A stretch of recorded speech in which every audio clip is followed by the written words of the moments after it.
Olá pessoal, nessa videoaula vamos falar do ínfimo de um conjunto e a ideia é o seguinte: se a existência de um supremo de um conjunto limitado superiormente pode ser tratado nos reais como um axioma, então baseado nesse axioma, a existência de um ínfimo num conjunto limitado inferiormente vira um teorema, ou seja, a existência do supremo implica na existência do ínfimo. Na verdade é se somente se. Se você admitir como é verdadeiro, o outro tem que ser verdadeiro.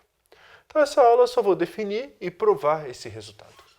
Então, a ideia é o seguinte: existência do ínfimo. Pega x um conjunto limitado inferiormente. Limitado inferiormente é a mesma ideia do limitado superiormente, só que agora por outro lado. Ou seja, meu x, vamos dizer que tem uma barreira para cá, na minha reta real, em que o meu x está à direita. Ou seja, existe um elemento à esquerda da reta real em que todos os elementos de x estão à direita desse elemento. Tá? Isso aqui a gente chama de cota inferior.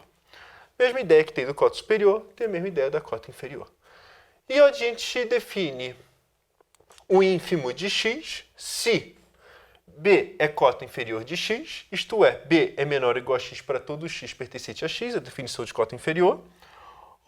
E a segunda condição, que na verdade a condição 2 a gente viu com as devidas modificações é equivalente à condição 2' na parte do supremo, é que se c é cota inferior de x, então c é menor ou igual a b.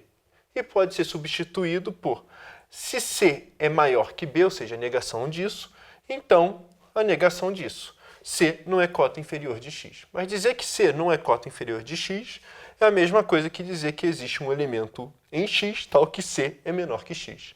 E o menor ou igual a B decorre do item 1, que é cota inferior. Bom, então, da mesma ideia que falando de limitado inferiormente, quando a gente fez limitado superiormente, teve que provar que se tal B existe, ele é único. A mesma ideia do supremo. Se o supremo existe, ele é único. A mesma situação. E como a demonstração é igual, eu vou deixar como exercício. E graças à unicidade, nós temos uma anotação para ela. B igual a ínfimo de x. O grande resultado como eu disse nessa videoaula, é garantir que, claro, se existir, é um único. Então, minha segunda frase, existe sim ou não? E esse é o grande teorema. Se x é diferente de vazio, um conjunto limitado inferiormente, então existe ínfimo de x. É só esse o resultado. Então, qual é a ideia? Então, pensa o seguinte. Nós temos a reta real, nós temos uma barreirinha, vamos dizer assim, que eu vou supor que é o nosso candidato, ou seja, para cá, e o meu x está por aqui. E eu quero procurar todas as cotas inferiores nesse mapeamento. Então, o que a gente vai fazer é o seguinte, tem duas maneiras de resolver. A primeira, é muito comum a gente espelhar o x trocando por menos x, ou seja, usar que se x é menor ou igual a y, implica que menos y é menor ou igual a menos x, e defina menos x igual a o conjunto de menos x, tal que x pertence a x. Normalmente, muitos livros gostam de seguir esse caminho. Ou seja, a gente pega o conjunto espelhado dos reais, esse conjunto é limitado superiormente, então existe o supremo, e o supremo desse conjunto é essencialmente um ínfimo com os sinais adequados. Mas, enfim, eu não gosto muito dessa abordagem, eu acho que trabalha muito com operação. Eu gosto mais dessa. Agora, o que eu faço? Eu pego o conjunto das cotas inferiores, ou seja, todos os elementos que estão antes de x. E esse conjunto ele tem que ser limitado superiormente. Por quê? Por um elemento de x. Se ele é limitado superiormente, ele possui o supremo.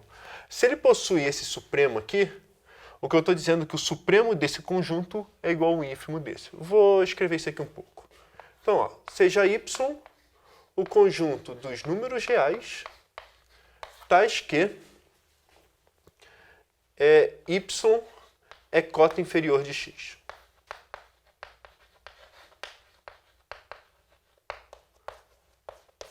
Ou seja, considere todo mundo aqui atrás. Esse aqui é o meu y todo. Tá? Y é não vazio, pois x é limitado inferiormente.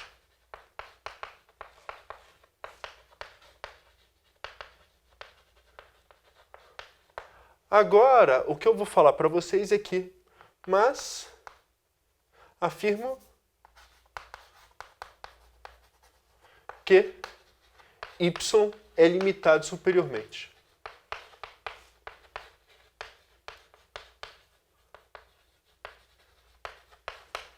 E qualquer elemento de x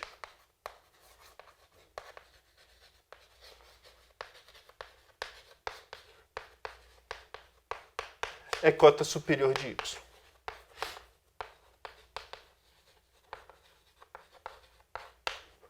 Tá, isso eu acho que está claro, porque se x pertence a x, tá fixado,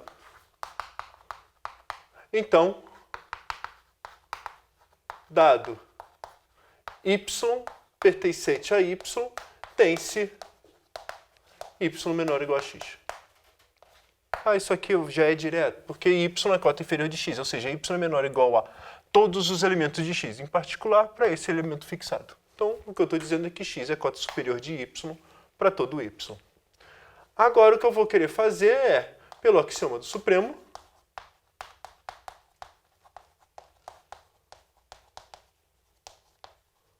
tome b igual a sup de x, sup de y. Deixa eu... Afirmação.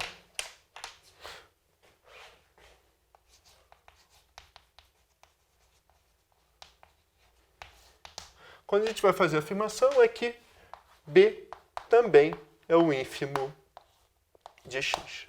E essa foi a explicação toda da barreira. A gente pegou exatamente a última barreira para que seja cota inferior. Então, se eu andar um pouco, então o que eu estou esperando dessa barreira? Todos os elementos da cota inferior estão aqui e o que eu tenho que provar é que esse elemento também é cota inferior. São esses dois passos. Então, vamos provar isso aqui. Ou seja, o que eu tenho que provar? Primeiro, que b é cota inferior de x e segundo, que em algum sentido b é a maior cota inferior. Então, vamos provar esses dois passos. Então, passo 1. Dado 1 é b é cota inferior de x.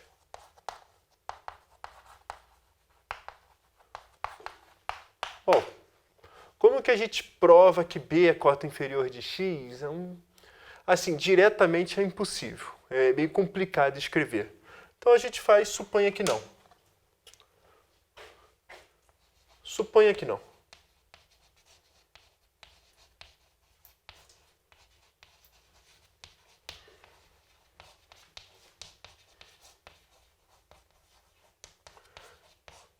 Então, se b não é cota inferior de x, então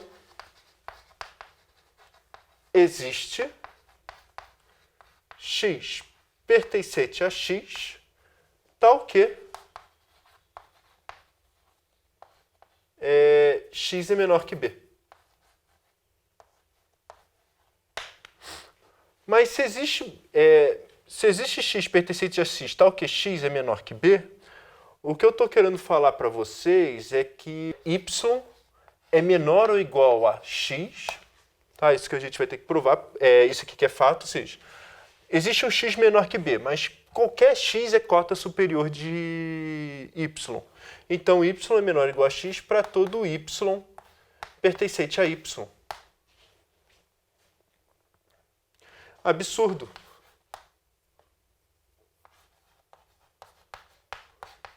Pois b é o supremo de x, é o supremo de y, e x é cota superior.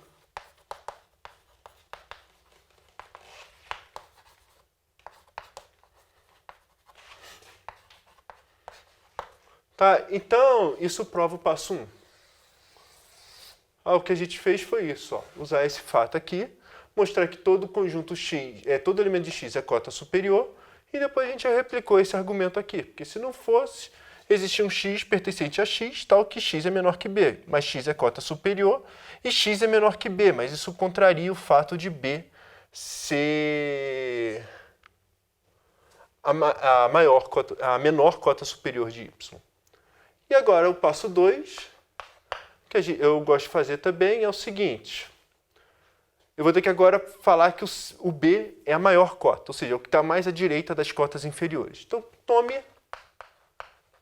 Eu gosto sempre de fazer andando um pentelésimo pela direita. Ser maior que b.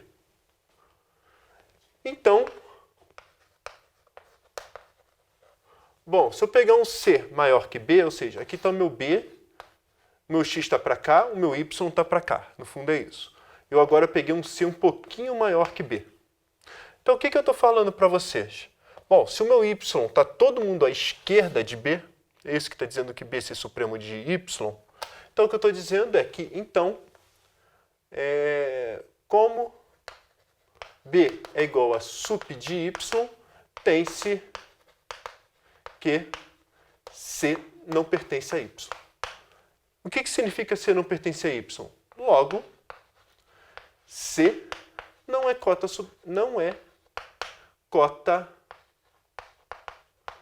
inferior de x, tá? Por quê? Quem é y? Y é o conjunto dos elementos que é cota inferior de x. Se eu estou dizendo que não é aqui, é por causa disso. E o que a gente acabou de provar foi o 2'. Logo, por 1 e 2', ou seja, o que a gente faz é, temos que B é igual a inf de y. Então, só para, talvez seja uma inf de x. Então, o que eu provei? Aquela 2', ou seja, se C é maior que B, então C não é mais cota inferior. Isso para qualquer C que a gente tomar.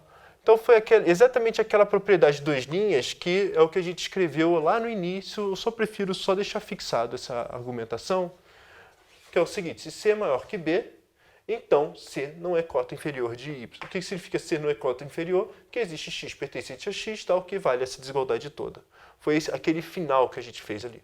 Então, provamos o 1, provamos o 2, e isso é o que caracteriza o 1 e o 2', e isso é o que caracteriza o B ser um ínfimo de um conjunto limitado inferiormente. E é isso que eu queria fazer.